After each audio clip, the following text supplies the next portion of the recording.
Okay, I'm going to show you a demonstration where Cloud Extend can pull up a list of contacts, or in this case leads, and run a process on each one.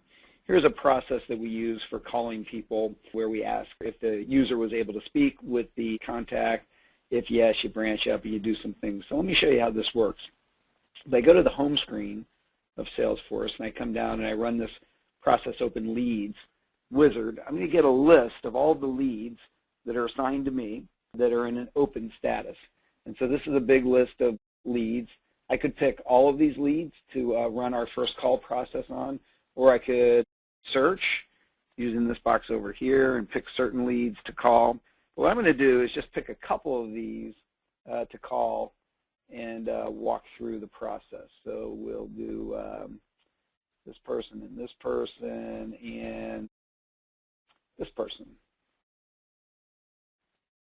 So when I click continue now, for the first object, which was Mark Olson, I'm told make the phone call. If there was a phone number in the Salesforce record, we would have seen that. Turns out, yes, Scott was willing to meet, so I can type in some notes about my phone call. Great guy, good chance to sell our stuff here.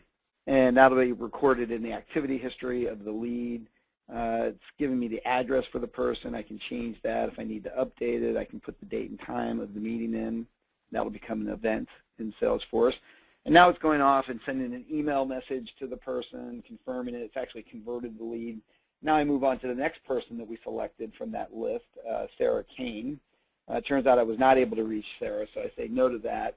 What that'll do is create a task to call Sarah again next week and to try again. And now I'm getting a note to call Scott, and I was able to speak with Scott. He requested more info, so send data sheet on speeds and feeds. That creates a task for someone to send that data sheet out. It'll also set a reminder to call back in a week. So in summary, when you run this wizard, you're able to get a list of objects, in this case leads, but it could be contacts, and you're able to select which ones you want to run your process on and then iteratively go through and run the process. To show you how that's set up, here's the wizard that I ran from the home screen.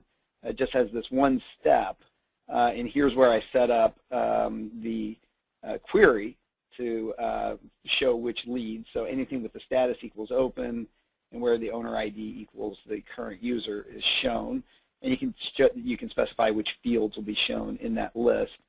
And then when I click this plus button, we'll see the embedded guide that is run on each one of the objects so selected. And this was the one we looked at the beginning. Did you speak with the lead? Yes.